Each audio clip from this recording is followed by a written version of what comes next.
Já, við höldum áfram með föstudagsþáttinn hérna frá Byggðasafninu á Akranesi og við erum komin með góða gesti úr Stykkishólmi til okkar, Sturla og Hafdísi. Hvað segja hólmarar í dag? Allt gott bara. Það ekki? Ljómandi gott. Já, hvað að frétta helst úr Stykkishólmi? Það bara blíða og hérna bæinn allt í kring eins og það stendur. Já. Það búið að telja eyjarnar hann fyrir utan, það ekki? Jú, það endaði með því að þær voru taldar. Taldar loksins. Það ekki rosalega munur? Okkur finnst það út af fyrir sig engin tíðindi. Stykkishólmur, við segjum Stykkishólmur bærinn við eyjarnar. Já. Og tengjum eyjarnar og það umhverfið mjög sterkt við hólminn.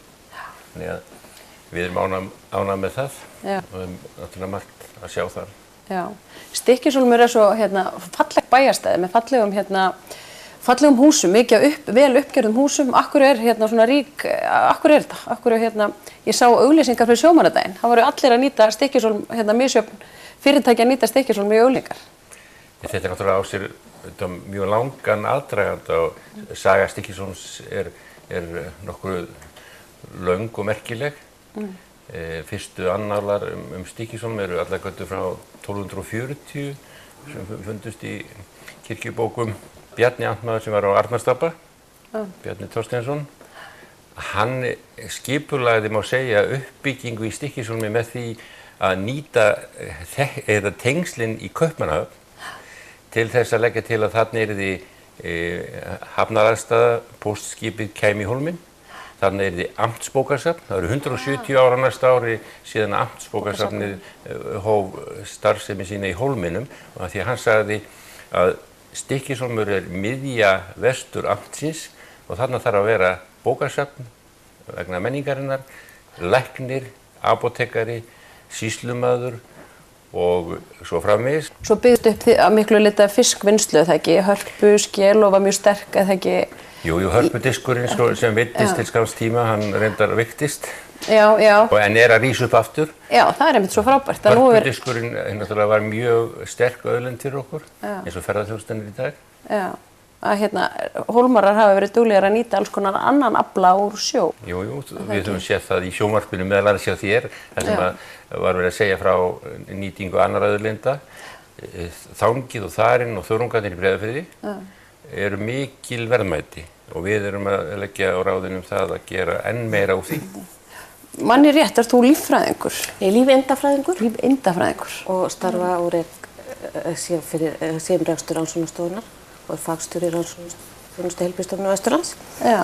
Og eins og þú segir, það er eitthvað sérstakt við Stykkishólm og eins og þú þekkir sjálf, það er þessi segulkraftur einhvern veginn. Ég kom þarna fyrir 20 árum og ætlaði að vera í ár. Og enn. Já. Og ekki lengur 30 eitthvað. En ég kom hérna að vera í 3 ár og það er ennþá væri í 9. og 10. bekk á fyrsta framhaldi, tók unglingsárin út í Stykkishólmi og þykir óbúslega þetta leikurmanns og þetta vefumanns og þetta umhverfi og bara bæjarfélagið heilt. Þessi saga, hvernig það verður til að 1100 manna byggðarlag sem er í dag, sem er stærðarinnar sjúkrahús, að það er nú ekkert í öðru hvorum bæ, sko.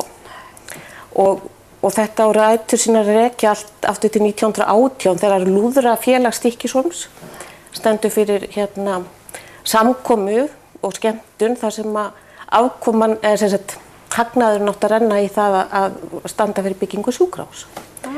Þannig að sagan er allt þarna frá 1918. 1929 kemur svo í ljós að þessi góði vilji heimamanna dugar ekki til þess að láta þetta rætast. Og þá kemur upp þessi hugmynd að leita til einhverja kaþólskrar reglu rekstur sjúkrahússins. Og svona í stuttu máli sem síðan verður til þess að það koma hér systur og skoða aðstæður. Og þetta svolítið slegist það skils mér, meðal annars þeir á Eyrarbakka vildu borgar vildu fá þá stæði þetta sjúkrahús núna þar sem fangelsið stendur ef það hefði orðið að því, Litla-Hraunið. En og síðan einhvern veginn bara svona er þetta bolti sem veltur áfram, byrjar með bara sjúkrahúsþjónustu og gerðu samningur á milli hreppsins og reglunar að þarna skildir í þess að 40 rúma sjúkrahús sem nú ekkert smá. Nei, já. Ef við færum okkur aðeins í nútímann, hvað framöndan í Stykkishólmi í sumar? Svona fyrir venjulegan ferðamann. Það nú að mörg að taka í hvað það varðar. Við leggjum náttúrulega mjög mikla áherslu á söfnin okkar. Við erum með byggðasafnið, við erum með eldfjallasafnið og vatnasafnið og ferðamenn sem koma til okkar. Þeir sækja söfnin, þeir fara í siglingar, eyjasiglingarnar, þeir fara með baldri yfir Breiðafjörðinn og þetta náttúrulega hefur mikið aðdráttarafl, satt að segja.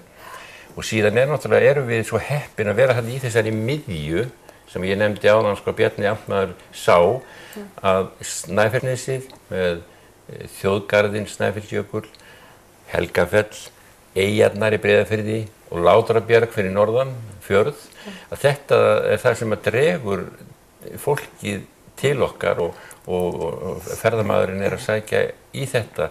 Síðan erum við náttúrulega að horfa til þess að skilin hörpudiskurinn kom aftur. Það eru leyfðar tilraunaveiðar og vinnsla og við erum að nýta bláskilina og þangið og þörungana og eins og ég nefndi áðan að þá stefnt að því að gera enn meiri verðmæti úr sjávargróðrinum. Þörungarnir í Breiðafirði eru í miklu magni og samstarfsmenn frá Írlandi sem vilja koma og búa til þörungaþykni, til áburðar, húðkrem, lyf og svo framvegis úr þessum mikla sjóði og þessum mikla auði sem í Breiðafirðinum þegar þangið og þarinn og þörungarnir eru annars vegar. Já, það verður gaman að fylgjast með þessu sem að spretta upp núna. En ég þakka ykkur kærlega fyrir komuna og við sjáumst bara aftur eftir smá hlé.